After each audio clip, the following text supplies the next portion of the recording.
ஒரு கடாய் எடுத்துக்கோங்க. இதில் ஒரு அரை கப் அளவுக்கு ஆயில் சேர்த்துக்கோங்க. இதோட 2 ஸ்பூன் அளவுக்கு நெய் சேர்த்து இதை நல்லா கலந்து விட்டுக்கோங்க. கலந்து இதை மெல்ட் பண்ணிக்கோங்க.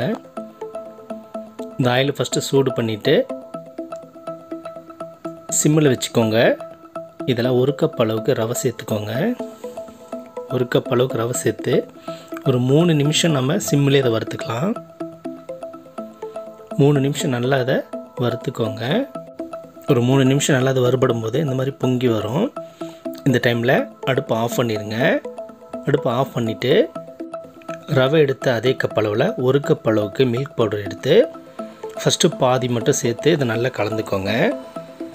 இந்த மாதிரி கட்டி இல்லாமல் நல்லா மிக்ஸ் பண்ணிவிட்டு மீதி இருக்கிற பாதி பவுடரையும் சேர்த்து இதை நல்லா மிக்ஸ் பண்ணிக்கோங்க. இந்த மாதிரி நல்லா இதை கலந்து விட்டுக்கோங்க.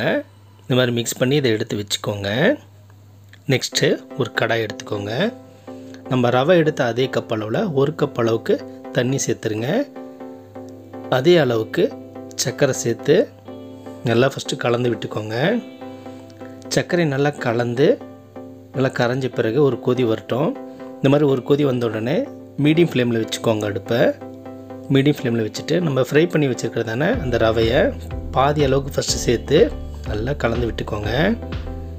நல்லா அதை மிக்ஸ் பண்ணிவிட்டு மீதி இருக்கிறதையும் அந்த இதில் சேர்த்துக்கோங்க. சேர்த்துட்டு கட்டி இல்லாமல் நல்லா அதை கலந்து விட்டுக்கிட்டே இருங்க. இது நல்லா அந்த மாதிரி கலந்து விட்டுக்கிட்டே இருக்கும்போது கட்டியில் நல்லா உடஞ்சி இந்த மாதிரி சாஃப்டாக வந்துடும். இந்த டைமில் 1 கப் காய்ச்சின பால் எடுத்துக்கோங்க. இதில் ஃபஸ்ட்டு பாதி மட்டும் சேர்த்து கலந்து விடுங்க. 1 நிமிஷம் நல்லா அதை கலந்து விட்டுக்கோங்க. இது நல்லா கலந்துட்டு மீதி இருக்கிற பாலையும் சேர்த்துட்டு இது தொடர்ந்து கலந்து விட்டுக்கிட்டே இருங்க. இந்த வறுத்த ரவை நல்லா அந்த பாலை உள்வாங்கிக்கும். இந்த மாதிரி உள்வாங்கின பிறகு தொடர்ந்து இதை கலந்து விட்டுட்டே இருங்க. இதில் ஒரு அரை ஸ்பூன் அளவுக்கு ஏலக்காய் பொடி சேர்த்து 1 நிமிஷம் நல்லா மிக்ஸ் பண்ணிக்கோங்க.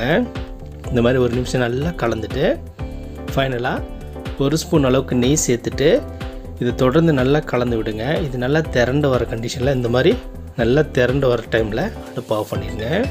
இதை நம்ம ஒரு பாத்திரத்துக்கு மாற்றிக்கலாம். ஒரு ட்ரேயில் நம்ம இதை மாற்றிக்க போகிறோம். நான் ஆல்ரெடி ஒரு ட்ரேயில் கொஞ்சமாக நெய் தடவி வச்சுருக்கேன். அந்த ட்ரேவில் நம்ம இதை மாற்றிக்கலாம். இதுக்கு மேலே 1 ஸ்பூன் அளவுக்கு நெய் சேர்த்துட்டு ஸ்பூன்லேயே நல்லா அந்த மாதிரி சமப்படுத்திக்கோங்க. ஈவனாக அந்த மாதிரி அழுத்தி விட்டுக்கோங்க. இந்த மாதிரி ஃபுல்லாக சமப்படுத்திட்டு ஒரு அரை மணி நேரம் அப்படியே வச்சிடலாம். இது கொஞ்சம் சூடு ஆறின பிறகு 4 பக்கமும் இந்த மாதிரி ஓரத்தில் மட்டும் எடுத்து விட்டுக்கோங்க.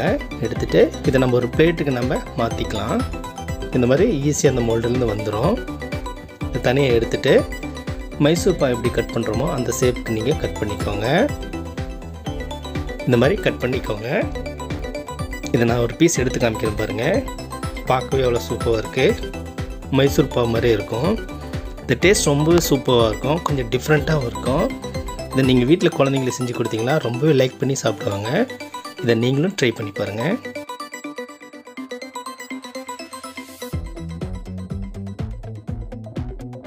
இந்த வீடியோ உங்களுக்கு பிடிச்சிருந்தா லைக் பண்ணுங்கள், கமெண்ட் பண்ணுங்கள், இந்த சேனலை சப்ஸ்கிரைப் பண்ணுங்கள், பக்கத்தில் இருக்கிற பெல் பட்டனை கிளிக் பண்ணுங்கள்.